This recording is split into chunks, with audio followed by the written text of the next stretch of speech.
It's to send a message. To society.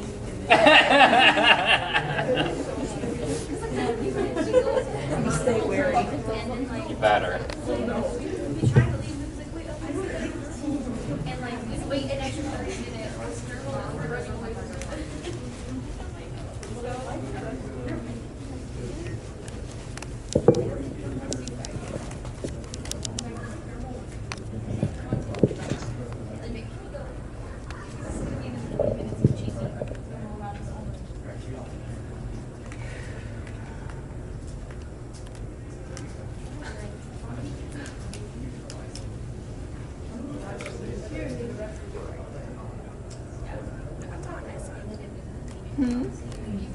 Or till.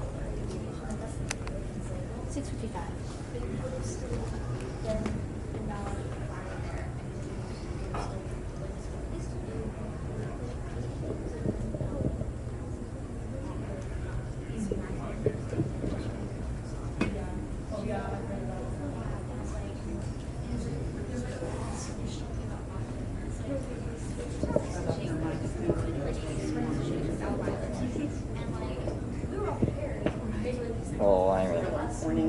Well, I mean, I'm gonna be standing up, so it's not gonna work out. Using a mic stand that's not extendable.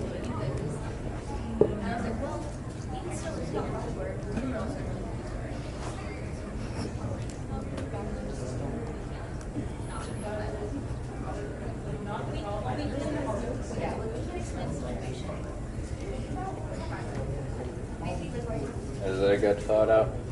Yeah, Hunter, if you can, try not to lean down when she's doing the. Oh, no, I was just getting my phone on the phone. Getting a phone away. Yeah.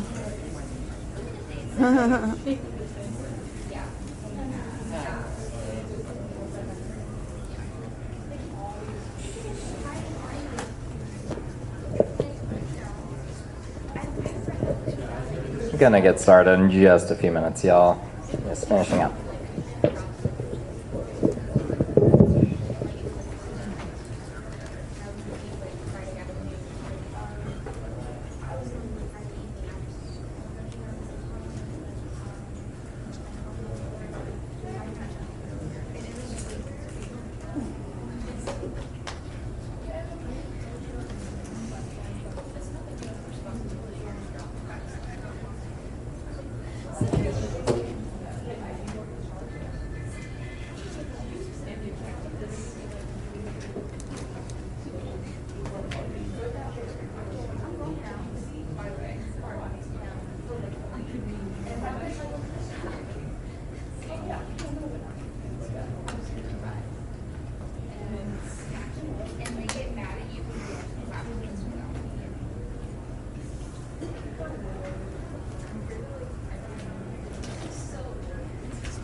Alrighty, y'all. Thank you all for coming today. This is Indie Games 201 Beyond Celeste. Thank you all for coming to my lesson. I am Lysandra Lily Mary Equinox, and thank you all for coming. So, our general overview for our lesson today. So, we're going to be starting off with the history of indies, because we all have a basic idea about everything, but you want to learn a little bit more. And after that, we're going to be going over how to find indies, beyond why we're going beyond Celeste, my favorites, and finally, we're finishing out with a Q&A and or any recommendations for you all. And thank you all for coming. So, before we start, I do have a note from a couple of the game devs that I talked to while creating this presentation. One from Alex from High Res Studios. I work with him a lot on my work, and I absolutely love him, and he helped me a lot with this one, and he said that indie games have taken over the mantle of so many things that makes games memorable as a child. Things such as having immersive stories, innovation, and a care that is felt so deeply with indies just isn't felt with any other AAA titles anymore, at least. That's what he says. I completely wholeheartedly agree. I mean, I'm doing a dang panel about this stuff, you know? I really do think there's so much more to indie games and so much to gaming in general that just isn't explored, especially in the AAA space. And also, I have, also who helped me was Molly, the co-founder of Team Beans, a indie studio out from the Midwest. They are fantastic, and I'm currently playtesting for their second game right now, and they're absolutely fantastic. They say, making games is such an incredible art form, and being able to express what I want in so many different ways is truly and utterly freeing. To do so without oversight or a publisher or any overhead truly makes what I make special, and makes messages come across all the clearer. And, I mean, literally, they've been in the games industry for just about 5 years now, and they've done so much amazing work, and I absolutely love them. So, onward from that, first things first with what we need to talk about, what is an indie game anyway? Because here's the thing, like, we know what indie games are. We got games like Stardew Valley, and Undertale, Terraria, Hollow Knight. These are all definitely indie games. Games made by, say, 5-10 people. And those are definitely what we would consider indie games. And I mean, we know what a AAA game is. You got Zelda, Call of Duty, Overwatch, The Sims. Those are made by huge publishers and people who have literally thousands of people on their team. But what about games like Hades or Inscription? Where would we put those? That's the issue that you run into when you start trying to define this sort of thing. And it's just completely nebulous. These games, Hades has about a team about 120 people, Inscription about a team of 60. That's too much to be considered an indie game probably, but definitely not AAA. So there's no good way to define this sort of thing. What I go with is just a spectrum. Yeah, on one side you have more indie games, and on the other side you have more AAA games. Some people might call these thumbs in the middle AA games, but that's a hard definition to ever figure out what the hell means. So here we are, and also things like Psychonauts, it's probably your splat down in the middle one, and Life is Strange more on the AAA side. But generally, for this talk, I'm going to be sticking to the left side of this chart. So pretty much from Psychonauts left, because once you start getting into bigger games, especially ones that have huge publishers behind them, there's a touch loss, but at least that's how I feel. So now that we know what indie games are, well, let's just start from the beginning. So, oh lovely, I forgot I have no internet. Thank you. So, in the start, there is not that many. Hotspot? I'm gonna be fine. I have it downloaded. So yeah, in the beginning, there are not many games out there, as it turns out. You know, say around the 60s, 70s, 80s, games were just not really a thing. And the problem is, you know, it's mainly computing. you can't really have a game if you don't have a strong enough computer to do it. People are not going to be using their room-sized computers to be playing games, right? So generally, around the first major indie game that actually came out that people actually played, aside from like one arcade game that someone modded that some people consider the first indie game, but generally the first one that people really care about is Rogue. Rogue is obviously the inspiration for roguelikes and roguelites, that sort of genre. It is using ASCII art, and it is very influential game, but I mean, I'm certain probably no one in this room has played it, and it is not fun, for the record. It's not fun, don't play it. But, you know, that was the first one that was actually made, but not very well distributed. Pretty much it only got actually, you know, pervasively around the gaming industry through downloadware and stuff. The really big one that was first came out was Manic Miner. That one came out for the Z system, the ZX Spectrum. I'm sure everyone knows what that is. It's a very old computer. But that is one of the first ones, and the next one that came out that was actually influential and caused what people called it the first art game, Alien Garden. It is a very interesting game made in ASCII art that I honestly think is so cute. And so basically in this game, you're just a little alien tending to his garden. You can either grow your plants or eat them. That is the entire game. With a little bit of polish, honest to goodness, this might be a decent game. But alas, you know, looking at it now, it's a little old. But this is the sort of stuff we were looking at for the early indie games, because I mean, you just can't really do anything better in that olden day, you know?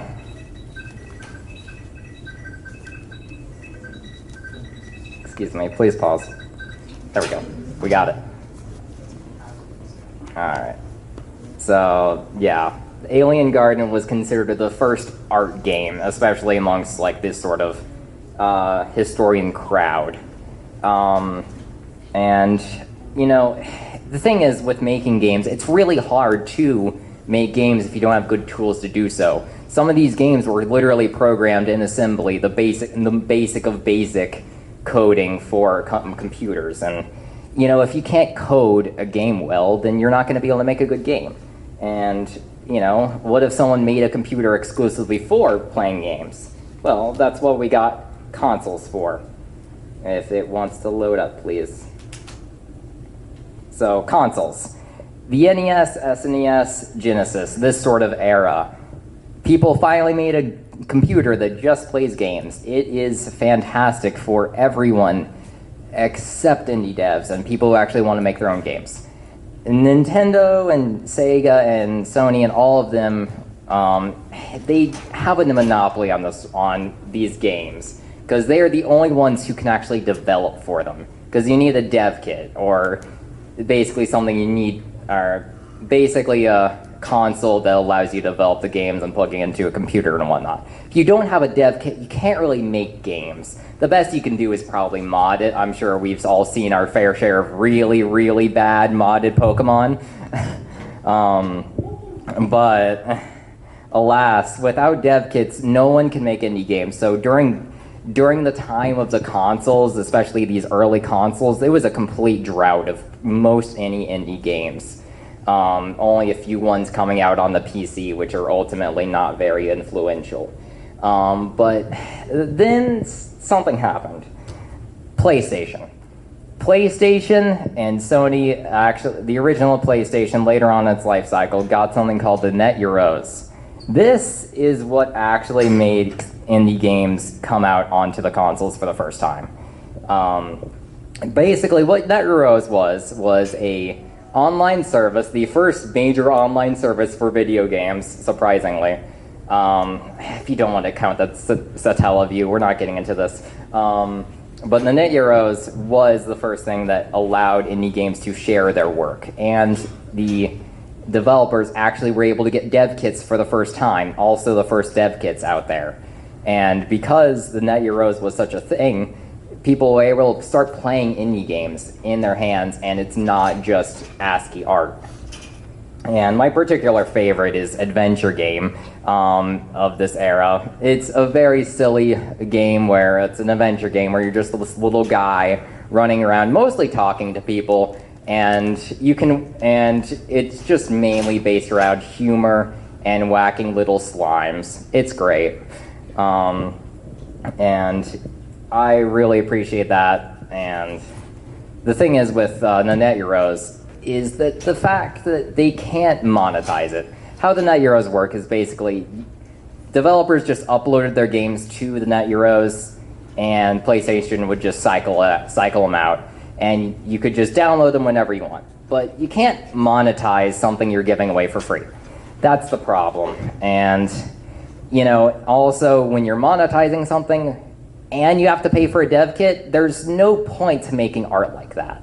You're not going to get anything from it besides the artistry itself. And if you're going to do that, well, you might as well just do it online for free. Adobe Flash, this was what really kicked off many indies' careers.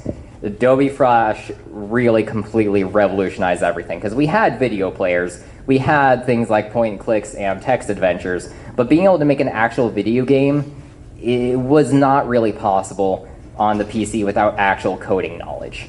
This Flash changed everything, and with the advent of Thomas Fulp making Newgrounds and everything, it suddenly made everything crazy. And I mean, Thomas Fulp, who made Newgrounds, made the first publicized Flash game, Pico School. We are not going to talk about Pico School. It is a little dated, I will just say that.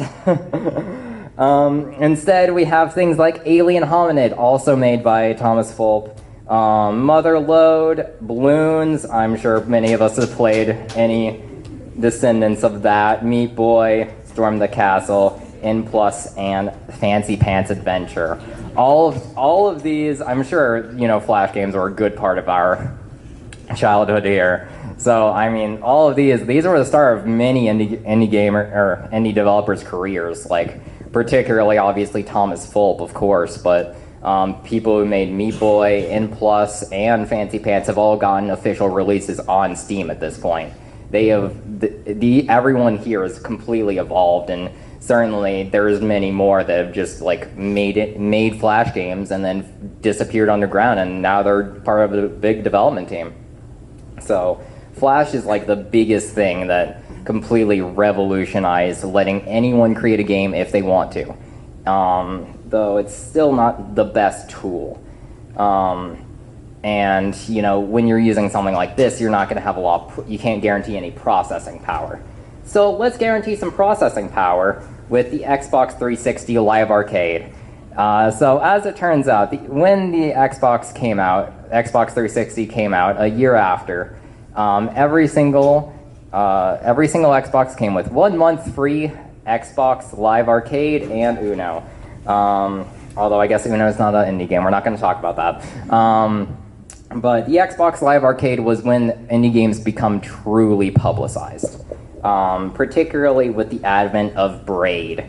Braid is a huge game. This is pretty much like the biggest, most influential game that came out for the Xbox Live Arcade, because this is the first game that really showed that indie games can be something interesting, something actually important, instead of just a silly little game where you jump on squigglies.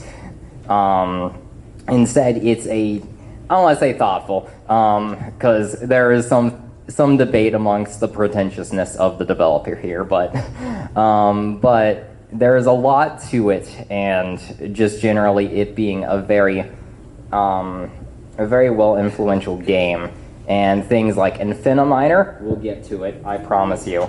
Castle Crashers, Fez, and Limbo. Limbo is the other biggest thing from this era, it became nominated for some of the Game Awards. And it being one of the first indie games to be nominated for any Game Awards, because up until this point, all Game Awards have been made and to publicize AAA developers.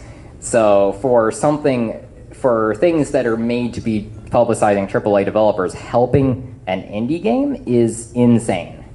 But here's the thing. We already, before we continue onward to the big game that really threw everything into craziness, we gotta finish up with some of the computer indies that came out at this time.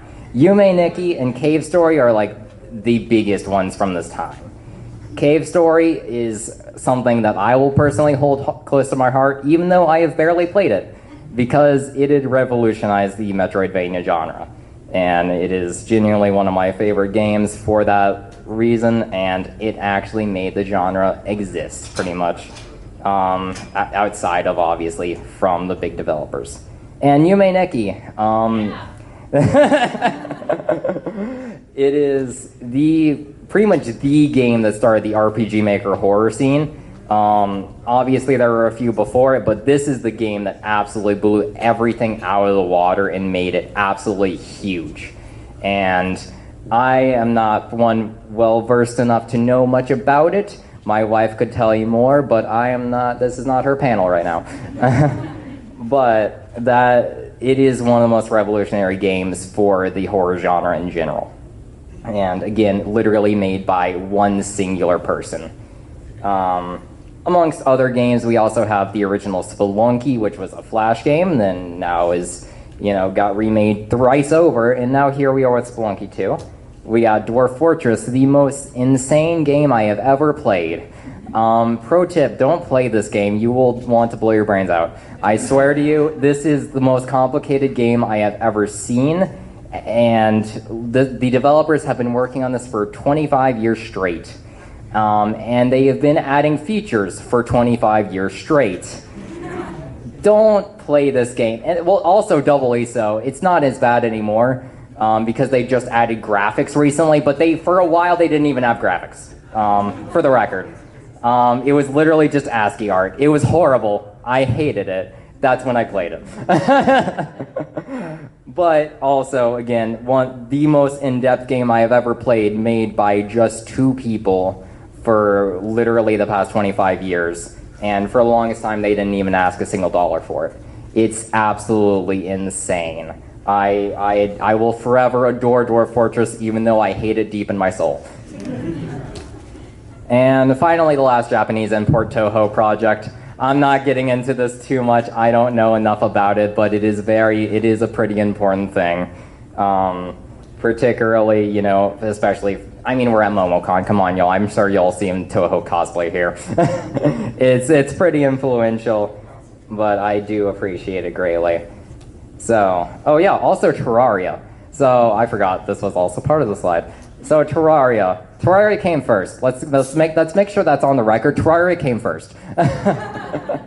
So Terraria, genuinely one of the most incredible games I've played, made by 10 people. I probably have 400 hours in it at least. It is, you already know. And, well, let's just get it over with. Minecraft.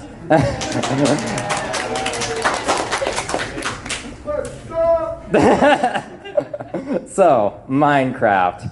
We all know it is literally the most selling, words, they're hard. The largest selling game of all time. It has sold the most copies out of literally any game ever.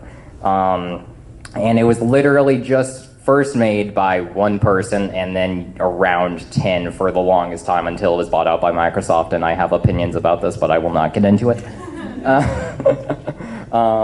But it was literally original made by just one person, and I will not get into this person's history.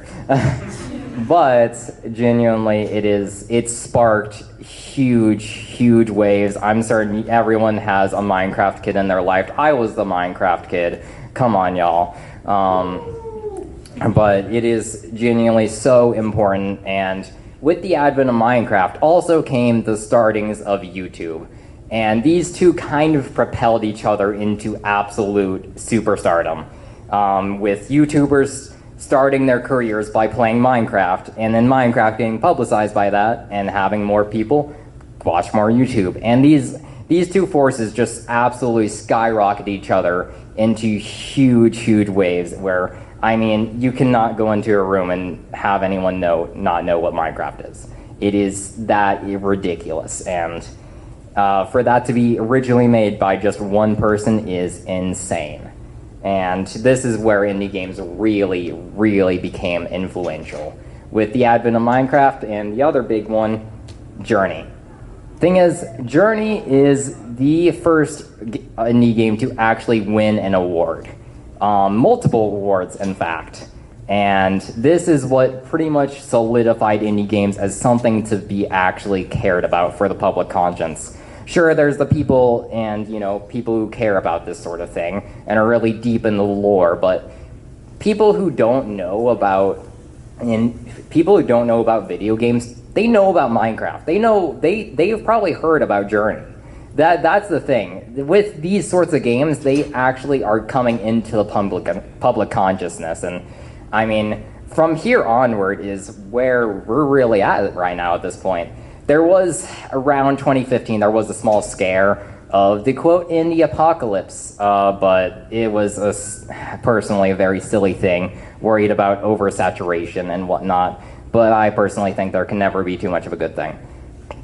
So, I mean, this is pretty much where we're at now. We have games coming out left and right that have won so many damn awards, and genuinely, it's something I'm insanely passionate about, and literally half my Steam library is indie games.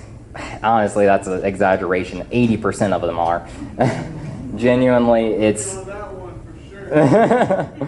Genuinely, like, there's so much more quality, personally, and heart put into these games that you just can't find in just, a yearly release or something from, like, Blizzard or anything. There's just so much heart into these things, and that's why I feel that it's just so important to really publicize all this. So, here's the thing. Why is this panel called Beyond Celeste? That's because everyone knows Celeste. Everyone knows Stardew Valley or Hollow Knight. Every single genre has this one indie standout hit, and I just want to break beyond that, because everyone knows Celeste, but after Celeste, what do you play? I mean, there's no real information around, like, what's beyond that. And if you're just like someone who just casually plays games, you're not gonna go beyond Celeste. You're just gonna be like, oh hey, that's a really cool game that I heard a lot of good things about, and that's it. Cool, sounds great, I'm out of here. But no, there's so many more games and so much more heart in everything that's beyond just this one game. And I use Celeste as the example, but this can be said for Hollow Knight, Stardew Valley, Dead Cells, anything like that.